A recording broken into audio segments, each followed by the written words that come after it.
Hare Krishna. So Krishna has spoken wonderful instructions to Arjuna. And Arjuna also asked some questions. And again Krishna gave some wonderful instructions. And this wonderful talk was heard by Sanjaya. And now he's expressing his feelings, what he is feeling. So 2 verses we have seen about what Sanjaya was feeling. Now let's see the 3rd verse. That is Śloka number 76. Rajan samsmritya samvadam imam adbhutam keshavarjunayoh punyam rishyami cha muhurmuhu. So here Sanjaya is telling Dhritarashtra. What he is saying? O Rajan, O King,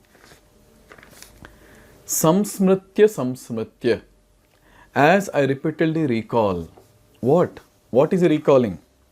Then he says, imam adbhutam punyam samvadam. Adbhutam, the wondrous and the holy dialogue, samvadam, between whom? Here it is given, Keshava and Arjuna, that is Krishna and Arjuna. So what is happening? When he is recollecting the holy talks between Krishna and Arjuna, what is happening to him? Here he is saying, Rishyami cha muhur muhu. He is very happy, very blissful, thrilled again and again at every moment. So here Sanjaya is ecstatic.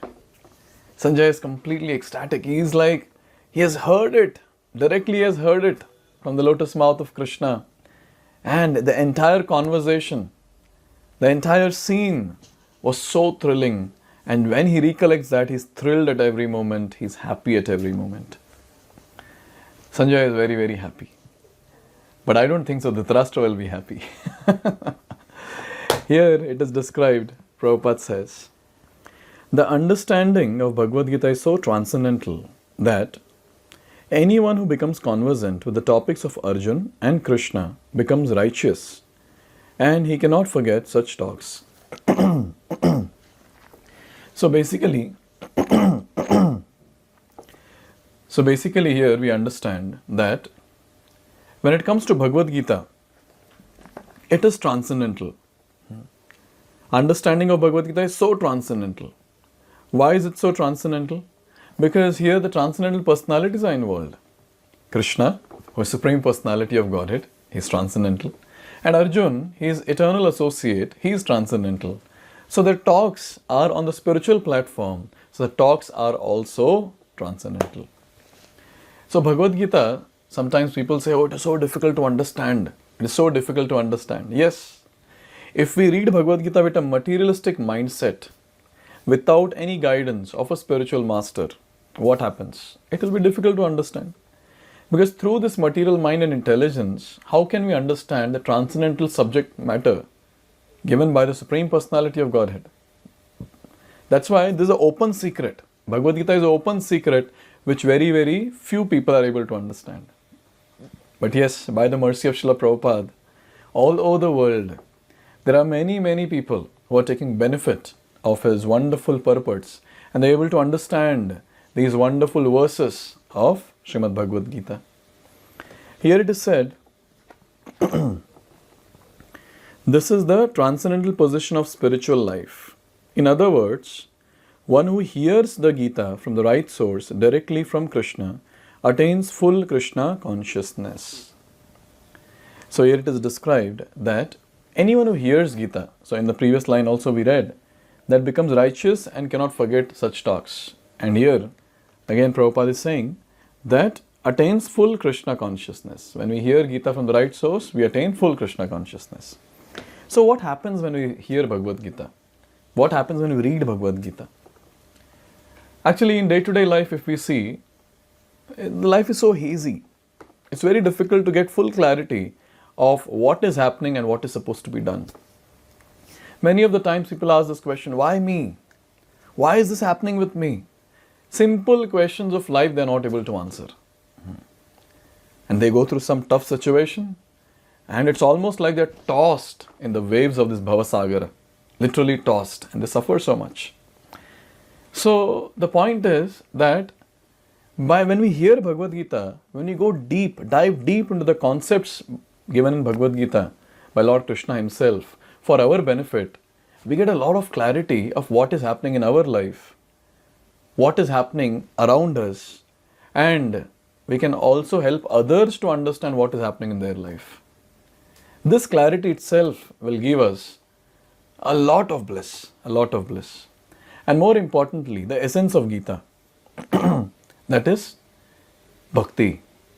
So when we hear Bhagavad Gita and when we understand that how great this personality Krishna is, and we are the servants of his, we are part and parcel of his, and we are supposed to serve him. And how are we supposed to serve? Is it a very, very time-taking task? Or is it something which we have to invest a lot of energy, money and this and that? No. Krishna is very clear in Bhagavad Gita. Patram pushpam phalam toyam yome bhakta prayachati tadham bhaktya uparitam ashnami prayatatmanah. So he is making it very clear. Just offer me a leaf, a flower, a fruit or water with love, I'll accept it. And what is he expecting? Man manabhava mad bhakto madhyajimam namaskuru. Think of me, worship me, become my devotee, pay obeisances to me. How much time it takes to do these different things. So basically, Krishna is giving us the solution to get out of this material world. And a sincere spiritual seeker will be very eager to do that. And when he reads Bhagavad Gita, when he understands, his goal becomes very, very clear. When the goal is not clear, all our happiness is suppressed.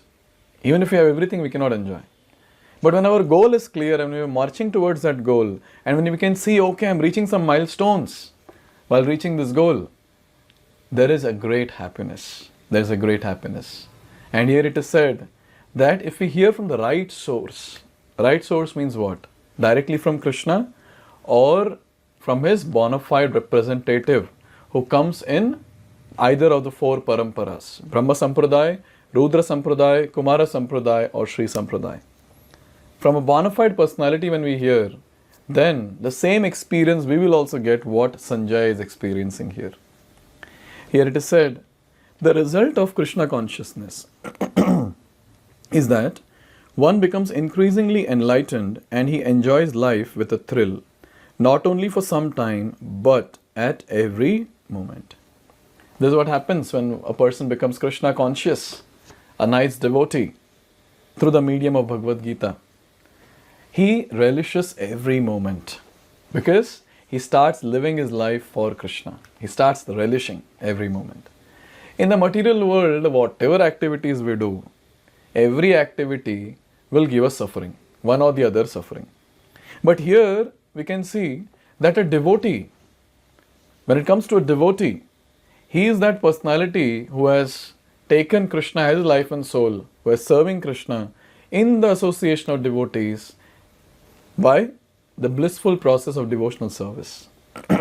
And since he is doing that, every moment he is able to relish in devotional service. So in this way, Sanjaya, when he heard the holy, wondrous conversation of Krishna and Arjuna, he is thrilled at every moment. He is not stopping here. He is continuing to speak. He is ecstatic. Ecstasy cannot be stopped here. Let's feel and experience the ecstasy of Sanjaya even in the next video. Hare Krishna. Hare Krishna, Krishna